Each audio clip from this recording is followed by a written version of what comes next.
Cordiais saudações ao docente e aos colegas. O meu nome é Amida e eu vou apresentar a norma 15, que são os recursos minerais.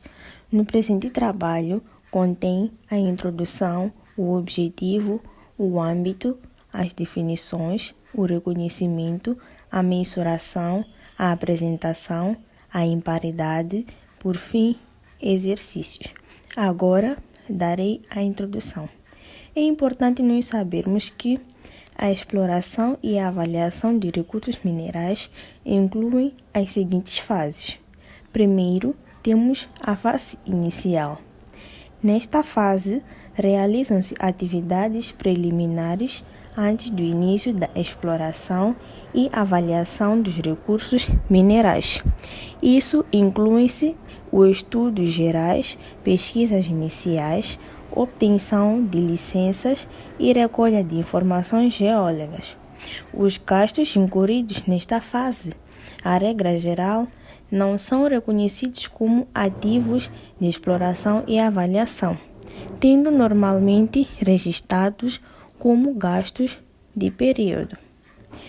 Temos a segunda fase, que é a fase de exploração e avaliação de recursos minerais.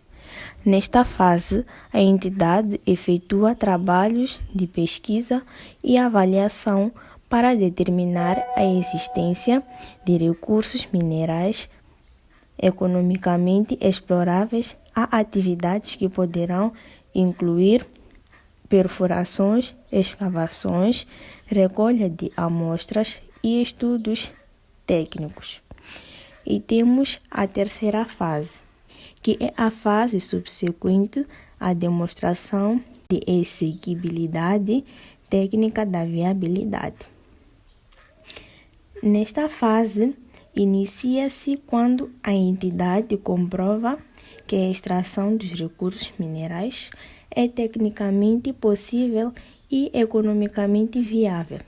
A partir deste momento, os ativos de exploração e avaliação deixam de ser classificados como tal e passam a ser tratados de acordo com outras normas contabilísticas aplicáveis. Nesta etapa, a empresa avança para o desenvolvimento e futura exploração comercial da mina, visando a obtenção de benefícios econômicos. Agora falarei do objetivo. O objetivo desta norma é de estabelecer o tratamento contabilístico da exploração e avaliação de recursos minerais. O âmbito. Esta norma aplica-se aos encargos de exploração e avaliação em que incorram as entidades dedicadas à exploração e avaliação de recursos minerais. Isto é, aplica-se especificamente aos custos que as empresas têm durante as fases de exploração e avaliação de recursos minerais. Agora darei as definições. Primeiro temos a exploração e avaliação de recursos minerais, que é a pesquisa de recursos minerais, tais como os minérios, o petróleo, o gás natural e recursos não regenerativos semelhantes. Segundo, temos a definição dos ativos de exploração e avaliação, que são dispendios de exploração e avaliação reconhecidos como ativos. Por terceiro, temos a definição dos dispêndios de exploração e avaliação, que são gastos incorridos por empresas ou entidades de mineração, como petróleo ou gás natural, na pesquisa de recursos minerais. Agora falarei do reconhecimento.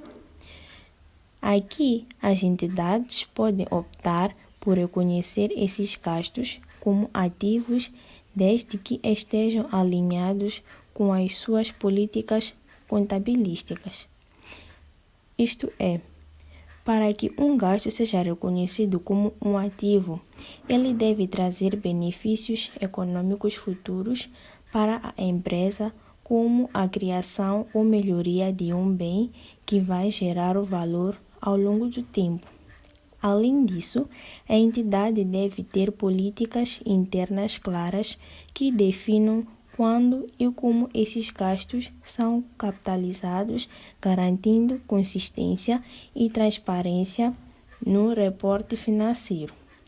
E, se esses gastos não cumprirem com os critérios, deverão ser reconhecidos como despesas no período em que são incorridos e afetando imediatamente o resultado do exercício. Agora falarei da mensuração. A mensuração, no reconhecimento inicial de ativos de exploração e avaliação, é efetuada ao custo. E temos agora os elementos do custo.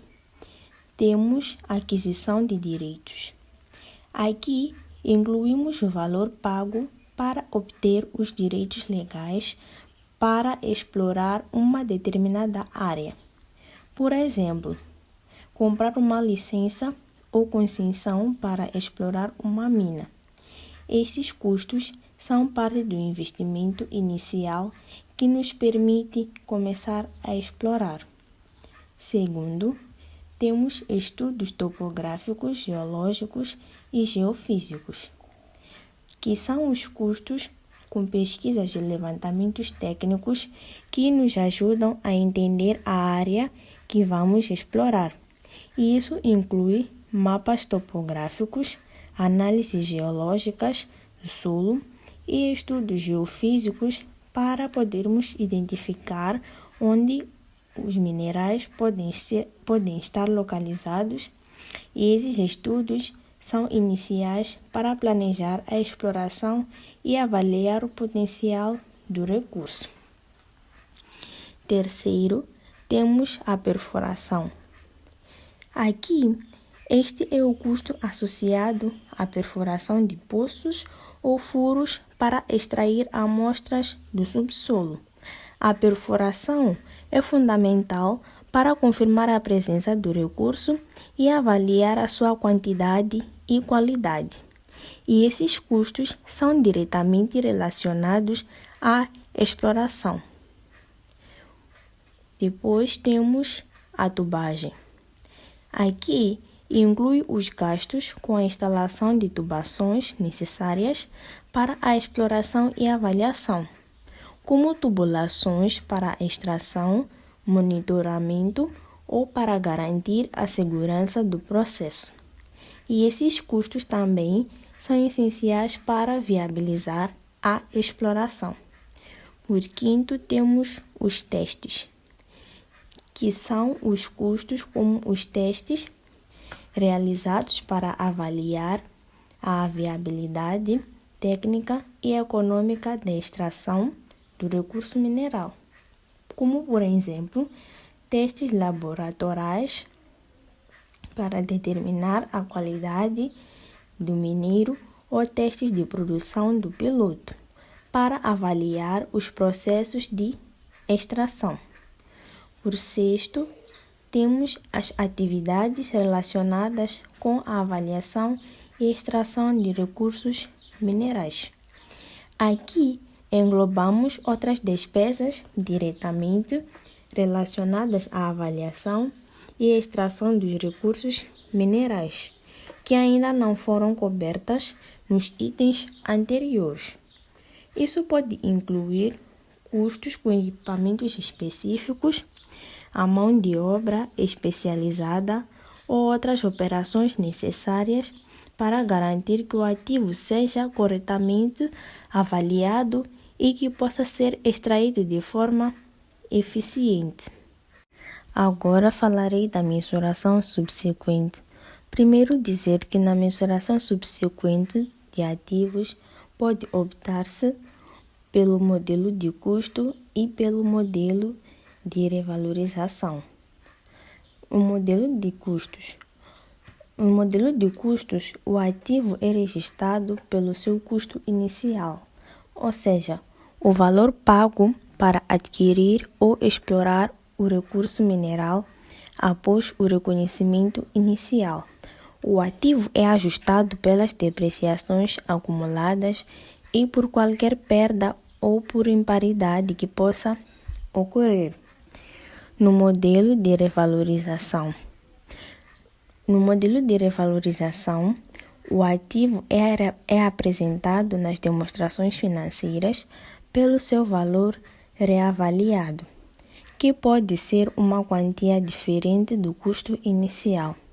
Essa quantia é determinada por avaliações periódicas de mercado ou técnicas especializadas, refletindo o valor atual do recurso mineral. Assim, o ativo pode aumentar ou diminuir de valor com base nas condições econômicas do mercado, e essa variação é registrada contabilisticamente. Agora temos a apresentação. Os recursos minerais devem ser apresentados como ativos tangíveis ou ativos intangíveis, dependendo da sua natureza de ativos. Ativos tangíveis. Se os recursos minerais forem bens físicos, eles devem ser classificados como ativos tangíveis. Isto porque são recursos que têm uma existência física e que a empresa pode usar diretamente para produzir bens e serviços. Ativos intangíveis. Por outro lado, se a empresa tem direitos legais ou contratuais sobre os recursos minerais que não podem envolver um ativo físico direto, como concessões ou licenças para explorar estes recursos, são considerados ativos intangíveis, que são direitos que não têm uma forma física, mas que têm um valor econômico para a empresa. Agora falarei da imparidade. Nós devemos saber que os ativos de exploração e avaliação devem ser avaliados quanto à imparidade sempre que o seu valor líquido contabilístico exceder o valor recuperável. Isso significa que devemos verificar se o valor contabilístico desses ativos é superior ao seu valor recuperável. E se for, nós teremos uma imparidade, ou seja, uma perda no valor do ativo que deve ser reconhecida nas contas. Agora, trago aqui o exercício. O exercício diz o seguinte: a empresa Valor Mineral Limitada, a empresa de exploração mineira, realizou as seguintes atividades no ano de 2025. A aquisição de direitos de perfuração dos drenos em prazo de 4 anos, 560 mil meticais. Trabalho de campo e estudos topográficos e geológicos. Tubagem e instalação de canos pela área, 175 mil meticais. Agora temos a resolução dos exercícios. Primeiro, temos a aquisição de direitos e perfuração dos drenos, que são 560 mil meticais. Aqui, o que aconteceu? Aqui, a empresa adquiriu os direitos para perfurar os drenos, que são essenciais para a exploração do recurso mineral. E estes direitos têm um prazo de utilização de 4 anos. A débito, temos os ativos de exploração, que são 560 mil meticais, que é o aumento do ativo, pois a empresa agora detém um direito com um valor econômico. A crédito, temos o depósito à ordem, que são 560 mil meticais, que é o pagamento efetuado. Por quê? Porque estamos a registrar o valor pago pelos direitos de perfuração como um ativo, que é um investimento que vai ajudar a empresa a explorar os recursos no futuro. Por isso, debitamos os ativos de exploração e creditamos o depósito bancário. Segundo, temos o trabalho de campo e estudos topográficos e geológicos, que são 320 mil meticais. Aqui foram realizados os trabalhos de campo e estudos para avaliar o potencial mineral da área. Como esses custos são considerados custos de exploração e avaliação, que devem ser capitalizados como ativos, estes estudos são essenciais para determinar se o recurso é economicamente viável. Fazendo o lançamento, a débito, temos os ativos de exploração e avaliação, que são 320 mil meticais. A crédito, temos depósito à ordem, que são 320 mil meticais, que é o pagamento do trabalho. Os custos com os estudos de trabalho de campo são investimentos para a exploração, pois ajudam a empresa a decidir se a exploração é viável. Por isso, capitalizamos estes custos como ativos. Por último, temos a tubagem e instalação de canos, que são 175 mil meticais. O que aconteceu aqui? Aqui foi feita a tubagem e instalação de canos na área de exploração, necessário para o funcionamento da mina. Aqui, estes custos estão relacionados com a infraestrutura necessária para a exploração, que também são capitalizados como ativos de exploração, segundo a norma. Fazendo o lançamento, a débito, temos ativos de exploração, que são 175 mil meticais, e a crédito, temos o depósito à ordem, que são 175 mil meticais. Por quê? A tubagem e a instalação de canos são parte da infraestrutura essencial para explorarmos o recurso.